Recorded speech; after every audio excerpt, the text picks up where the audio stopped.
ये बात है, आजकल बच्चों को सबसे अधिक मोबाइल और हीरो हीरोइन ने बिगाड़ रखा है।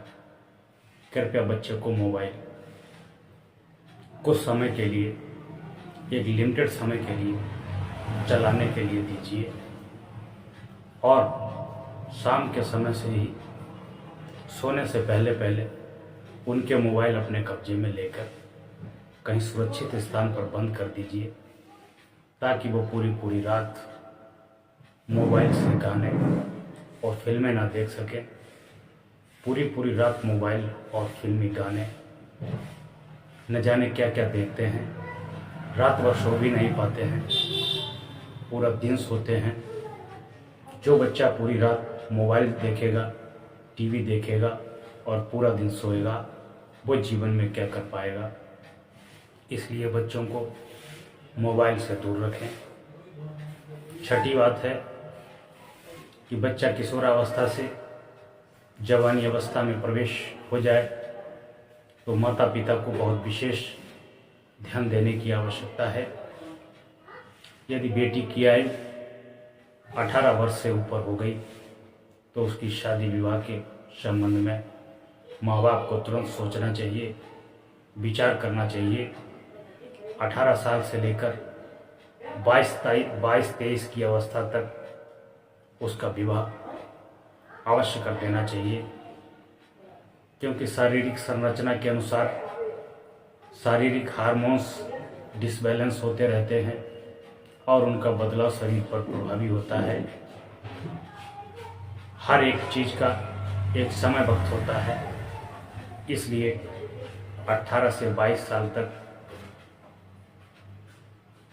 लड़की की और 21 साल से 25 साल तक बेटे का विवाह अवश्य कर दें।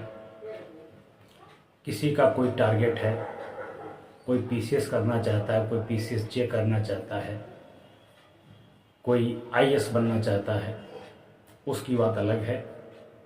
वो बच्चा पूर्णतः मैच्योर होता है, वो जब चाहेगा तब शादी कर लेगा। लेकिन जो सामान्य बच्चे हैं, जिनका कोई लक्ष्य नहीं है, उनकी शादी 18 से 22-24 साल के बीच अवश्य हो जानी चाहिए। जो माता पिता इस बात पर ध्यान नहीं देते हैं, वही आगे चलकर धोखा खाते हैं, उन्हीं की बेइज्जती होती है, वही समाज में लज्जित होते हैं और उन्हीं को समाज थूकता है। बहुत से घरों में देखा गया है कि माँ बाप बंद कमरे में सोते हैं और उनके बेटा और बेटी घर के जो बाहर कमरे बने हैं उनमें लेटते हैं, मोबाइल चलाते हैं, फिल्में देखते हैं, गाने सुनते हैं, न जाने क्या क्या करते हैं। और लापरवाह माँ बाप अंदर कमरे में बैठकर लेटकर खर्राटा मार के सोते हैं। उन्हें न उनके चरित्र की फिक्र है, न उनकी शिक्षा की फिक्र है, न योग्यता की फिक्र है, उन्हें किसी प्रकार की कोई फिक्र नहीं है। ऐसे माँ बाप महान नहीं होते हैं, ऐसे माँ बाप निकम्मे भी कहे जाते हैं, जिनकी वजह से समाज में उनको कभी भी फ्यूचर में लज्जा हो सकती है, शर्मिंदगी हो सकती है। जब बच्चा जवान हो जाए, बेटा हो या बेटी हो, उस पर विशेष ध्यान देने की आवश्यकता है कि कहीं उसका मन बिगड़ तो नहीं रहा है। लोग फेसबुक से दोस्ती करते हैं, व्हाट्सएप से दोस्ती करते हैं, इंस्टाग्राम से दोस्ती करते हैं और दोस्ती करते करते शादी ब्याह तक रचा लेते हैं। जब घर वाले मना करते हैं तो वे जान से मारने की धमकी देते हैं और स्वयं भी मर जाने की धमकी देते हैं। जब कहीं से बात नहीं बनती है, वो भाग करके शादी कर लेते हैं, तब समाज में बेइज्जत होना पड़ता है।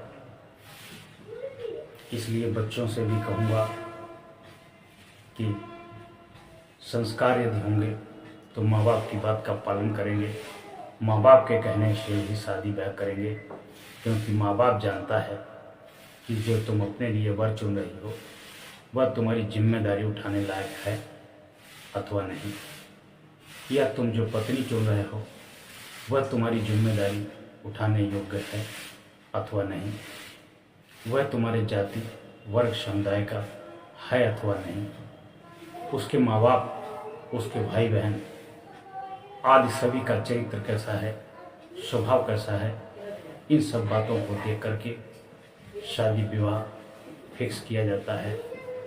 उस विवाह में जितने लोग बाराती बनकर आते हैं सब तुम्हारे अपने होते हैं, घर परिवार के होते हैं, कुल कुटुंब के होते हैं, रिश्तेदार होते हैं, मित्रगण होते हैं। वह सब तुम्हारे विवाह में साक्षी होते हैं और सभी लोग तुमको आशीर्वाद देते हैं। तुम्हारा विवाह संपन्न होता है और फलीभूत होता है।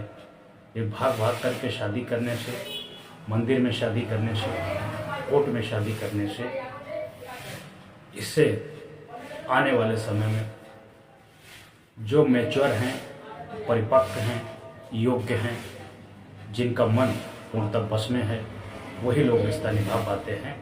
वरना 80% लोग साल 2 साल के बाद एक दूसरे से ऊब जाते हैं और मार काट शुरू हो जाती है। इसलिए अपने बच्चों को अच्छे संस्कार दीजिए, अच्छे विचार दीजिए, अच्छी शिक्षाएं दीजिए, पुण्य और परोपकार धर्म की शिक्षा दीजिए, ताकि बच्चे भविष्य में गलती न कर सकें और बिगड़ न सकें। जो संस्कार विहीन बच्चे होते हैं, संस्कार विहीन माता पिता होते हैं, उन्हीं के बच्चे बिगड़ जाते हैं।